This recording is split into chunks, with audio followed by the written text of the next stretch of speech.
Hello students, ये जो question है हमारा रॉयल्टी अकाउंट का, इसकी एनालिटिकल टेबल जो है हम लास्ट लेक्चर में समझ चुके हैं कि किस तरीके से हम रॉयल्टी में ये एनालिटिकल टेबल प्रिपेयर करते हैं। आज जो है हम इसकी नेक्स्ट प्रोसेस सेम क्वेश्चन जो हमने लास्ट लेक्चर में देखा था उसी में आगे हम प्रोसेस सीखने वाले हैं कि हम अकाउंटिंग कैसे करते हैं। यदि किसी स्टूडेंट ने लास्ट लेक्चर जो है नहीं देखा है तो वो जो है डिस्क्रिप्शन बॉक्स में मैं उसकी लिंक शेयर कर दूंगी, क्योंकि यदि आप ये एनालिटिकल टेबल समझ नहीं पाएंगे तो आगे की जो प्रोसेस है वो समझने में आपको थोड़ी प्रॉब्लम होगी। तो चलिए हम यहाँ पर स्टार्ट करते हैं कि how to prepare royalty account, अधिकार शुल्क खाते। तो रॉयल्टी अकाउंट, अधिकार शुल्क खाता, कॉलम जो है हमारे लेजर जैसे रहेंगे। लेजर के कॉलम टू साइडेड रहते हैं। पहला कॉलम रहता है हमारा डेट, पर्टिकुलर और अमाउंट। देन क्रेडिट साइड में भी हमारी सेम चीज रहती है, डेट, पर्टिकुलर एंड अमाउंट। वैसे लेजर के लिए जो बेस होता है जनरल एंट्री रहता है, तो यहाँ डायरेक्ट हम लेजर के थ्रू हमारी अकाउंटिंग कैसे रहेगी वो हम सीखते हैं। तो देखिए रॉयल्टी जो है हम किसकी बुक में एंट्री कर रहे हैं, ये जिन्होंने पट्टे पर ली है। तो पट्टे पर ली है तो रॉयल्टी उन्हें पे करनी होगी, और रॉयल्टी पे करनी होगी तो उसके लिए रॉयल्टी के अमाउंट की अरेंजमेंट करनी होगी। तो वो रॉयल्टी के अमाउंट काय में से अरेंज करेगा, अपने प्रॉफिट एंड लॉस अकाउंट में से हर साल अमाउंट निकालेगा। तो सिंपल रॉयल्टी अकाउंट में हमारी कौन सी चीजें आएंगी। और दूसरी चीज, रॉयल्टी हम वो अपने पास रखेगा क्या, नहीं, अधिकार शुल्क का पेमेंट वो किसको करेगा, जिससे उसने पट्टे पर ली है, मतलब भूस्वामी, लैंडलॉर्ड की। तो बस ये दो अकाउंट आपको लॉजिकली ध्यान रखना है। ईयर एंडिंग में रॉयल्टी का पेमेंट करेगा। तो पहला ईयर एंडिंग हमारा कब हो रहा है, मार्च 2013-14 लिखा है, मतलब मार्च 31 को। ठीक है, तो सबसे पहले हमारा आ जाएगा यहाँ पे टू लैंडलॉर्ड अकाउंट। पहले अमाउंट को ड्यू करेगा, तो हमें कितनी रॉयल्टी देनी है, पहले 6,000 रुपये। ठीक है, ये उसे पता लगा। अब वो प्रॉफिट एंड लॉस में ईयर एंडिंग में क्या करेगा, इस अमाउंट को लिखेगा। ये हमारा रॉयल्टी अकाउंट। तो ये हमारी फर्स्ट ईयर की एंट्री कंप्लीट हुई। और सबसे अच्छी बात, इसमें आपको कोई लॉजिक कुछ नहीं करना है, हर साल सिर्फ आपको रॉयल्टी का अरेंजमेंट करना है। तो सिर्फ डेट चेंज करनी है और अमाउंट चेंज करनी है। कितने भी साल का आपको रॉयल्टी अकाउंट दिया हुआ है तो एंट्री यहाँ 10 साल की भी होगी तो टू लैंडलॉर्ड ही लिखना है, बाय प्रॉफिट एंड लॉस लिखना है। सिर्फ डेट और अमाउंट मुझे हर साल की चेंज करनी है। तो हम बना लेते हैं फटाफट। आई थिंक आप लोगों को ये बिल्कुल क्लियर हो गया होगा। लॉजिक से भी मैंने बताया कि रॉयल्टी जो है वो हमें लैंडलॉर्ड को पे करनी होती है, और उसका अरेंजमेंट जो है हम प्रॉफिट एंड लॉस अकाउंट में, क्योंकि ये नॉर्मल एक्सपेंडिचर है, पर ईयर का एक्सपेंडिचर है, सेम मैं फॉलो करूंगी 2016 में। फिर से क्या लिखूंगी अब, टू लैंडलॉर्ड अकाउंट। ये मैंने ड्यू बना ली। ठीक है, तीसरे साल की मेरी रॉयल्टी कितनी है, 10,500 रुपये की। और 2016 में मैं लिख दूंगी, फिर से क्या लिख दूंगी, मार्च 31 लाभ हानि खाते को by profit and loss account. ये मेरा रॉयल्टी का अरेंजमेंट हो गया और रॉयल्टी अकाउंट भी कंप्लीट हो गया। तो आपको 10 साल का बोले 5 साल का बोले, आपके लिए रॉयल्टी अकाउंट में बहुत इजी है, टू लैंडलॉर्ड और बाय प्रॉफिट एंड लॉस। ये चीज क्लियर, यस। ये हमारा फर्स्ट अकाउंट यहाँ पर कंप्लीट हुआ। नेक्स्ट हम यहाँ पे देखेंगे लघु कार्य खाता, शॉर्ट वर्किंग अकाउंट। ठीक है, चलिए अब शॉर्ट वर्किंग में देखिए कौन कौन सी चीजें हम कर रहे हैं। तो वो सब चीजें हमारी शॉर्ट वर्किंग में आएगी।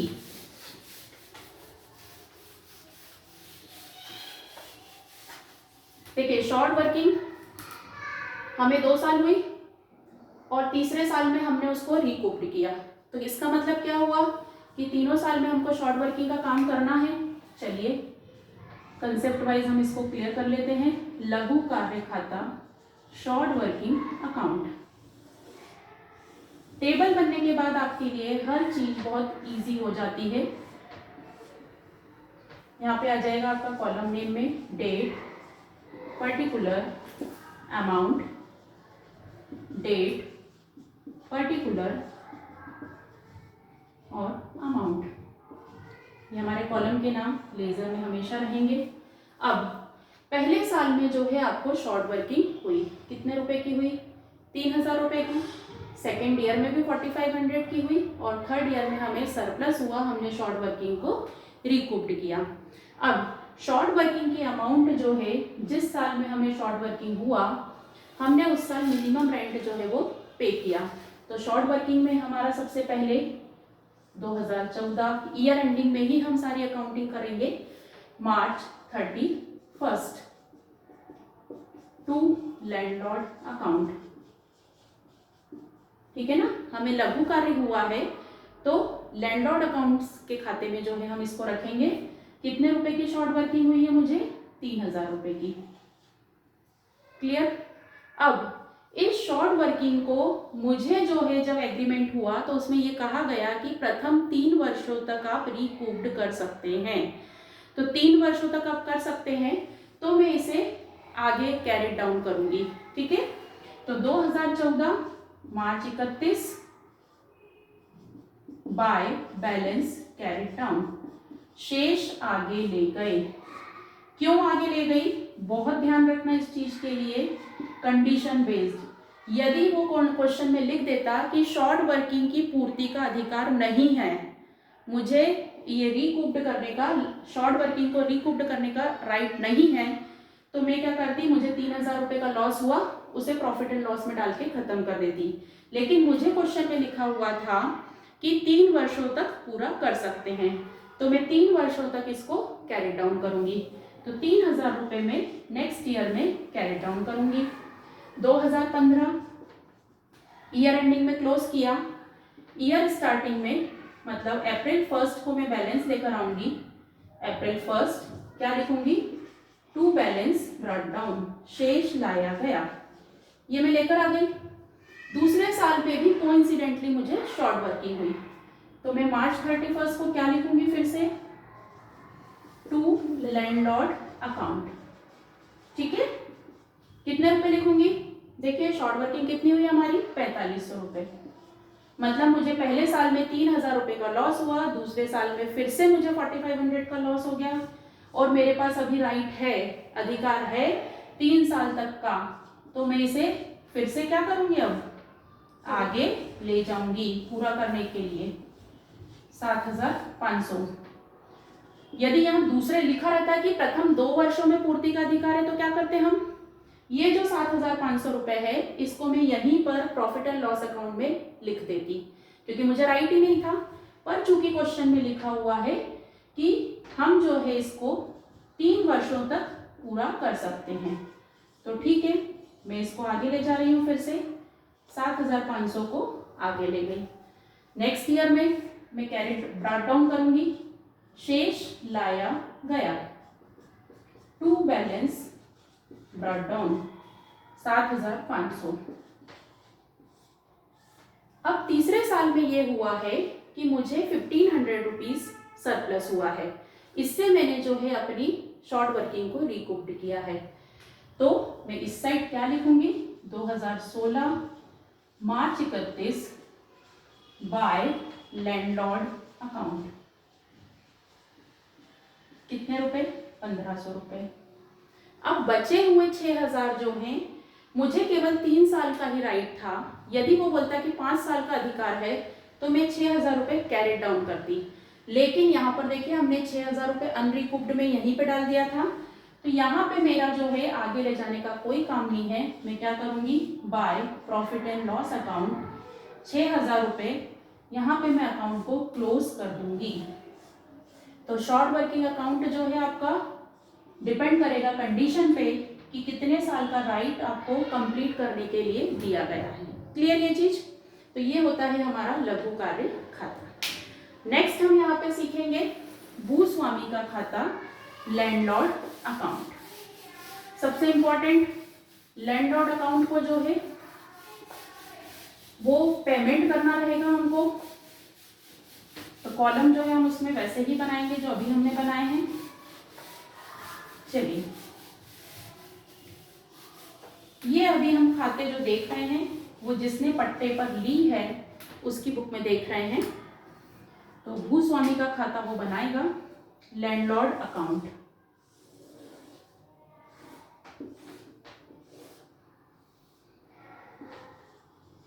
लैंडलॉर्ड अकाउंट, भूस्वामी का खाता। ये हमारा date, particular, amount, date, particular, amount, landlord account. अभी देखो, दो अकाउंट हमने अभी बनाए। तो आपको डेबिट में याद है हमने क्या लिखा था? To landlord account. Royalty account के डेबिट में भी, अधिकार शुल्क के डेबिट में हमने टू लैंडलॉर्ड लिखा था, और लघु कार्य खाते में भी टू लैंडलॉर्ड लिखा था। तो लेजर के रूल के हिसाब से जिसके डेबिट में आपने टू लैंडलॉर्ड लिखा है, वो अकाउंट जब आप बनाएंगे तो उसके क्रेडिट में वो दोनों अकाउंट आ जाएंगे। तो हम जो है, और यदि लॉजिकली आप देखें तो सबसे पहले हम लैंडलॉर्ड को जो अमाउंट पे करनी है उसको ड्यू बनाएंगे, और उसके बाद जो है हम उसके पेमेंट की एंट्री करेंगे। तो सबसे पहले मैं लैंडलॉर्ड को मुझे कितनी अमाउंट पे करनी है ड्यू की एंट्री कर रही हूँ। तो 2014 मार्च 31 हमें जो है पहले साल में देखिए लैंडलॉर्ड को हम पेमेंट कितना कर रहे हैं? 9,000। तो 9,000 में से 6,000 रुपये तो रॉयल्टी के हैं और 3,000 रुपये शॉर्ट वर्किंग के हैं। तो मैं यहाँ लिखूंगी, क्या लिखूंगी? बाय रॉयल्टी अकाउंट, अधिकार शुल्क खाते को 6,000, और बाय शॉर्ट वर्किंग अकाउंट कितने रुपए लिखूंगी मैं? 3,000 रुपये। ठीक है, ये मैंने ड्यू बनाया कि मुझे जो है 9,000 रुपये पे करने हैं। तो 9,000 में से अधिकार शुल्क जो है वो 6,000 का है और शॉर्ट वर्किंग 3,000 की है। अकाउंट में एक नियम आप जानते हैं कि हर अकाउंट को क्लोज करना कंपलसरी है। इधर मैं लिख दूंगी टू बैंक अकाउंट। कितने रुपए पे किया मैंने? 9,000 रुपये। क्लियर? ये पहले साल का हुआ 9,000 रुपये, ये मैंने पहले साल पेमेंट कर दिया। ठीक है, सेम चीज मैं करूंगी 2015 मार्च 31। फिर से क्या लिखूंगी मैं? By royalty. इसमें सबसे अच्छी बात है, कितनी है रॉयल्टी मेरी सेकेंड ईयर में? 4500 रुपये। और शॉर्ट वर्किंग कितनी है? लघु कार्य कितना दे रहा है? 4,500। पेमेंट मैंने कितना किया? सारे कॉलम रेडी हैं हमारे। मार्च 31 टू बैंक अकाउंट, ये हम लिख देंगे 9,000 रुपये। क्लियर? हमने 9,000 रुपये पेमेंट किया, लेकिन हमें ये दिखाना पड़ेगा कि उसमें से रॉयल्टी के कितने थे और शॉर्ट वर्किंग के कितने थे। अब थर्ड ईयर में आप थोड़ा सा समझ लीजिए। मार्च 31 फिर से लिखूंगी क्या मैं? By royalty. कितने रुपए अधिकार शुल्क हमारा? 10,500 रुपये। अब इस साल हमें कोई शॉर्ट वर्किंग हुई क्या? अब देखिए, पेमेंट तो हमने कितना किया इनको? 9,000 रुपये किया। तो 1,500 रुपये जो है मैंने क्या किया था? शॉर्ट वर्किंग में यूज किया था। तो अब जो है 2016 में मैं डेबिट में क्या लिखूंगी? To short working. कितने रुपए? 1,500 रुपये। मैंने जो है 1,500 रुपये शॉर्ट वर्किंग में यूज कर लिए थे सरप्लस को, और टू बैंक अकाउंट में मैं पेमेंट कर दूंगी 9,000 रुपये। क्या सिंपल लॉजिक इसमें आपने डेवलप किया कि जिस साल शॉर्ट वर्किंग हो रही है हमें, उस साल हमने क्रेडिट में शॉर्ट वर्किंग लिखी। जिस साल में हमें शॉर्ट वर्किंग को रिकूप्ड कर रहे हैं हमने डेबिट में लिखा। तो इस तरीके से जो है इसमें हम लैंडलॉर्ड अकाउंट बनाएंगे। अब बच रहा है हमारा न्यूनतम किराया खाता, मिनिमम रेंट अकाउंट। तो नेक्स्ट कंसेप्ट जब मैं आपके लिए लेकर आऊंगी रॉयल्टी का नेक्स्ट क्वेश्चन में, तब मैं उसमें आपको एक्सप्लेन करूंगी कि मिनिमम रेंट अकाउंट कैसे बनाते हैं। Thank you so much.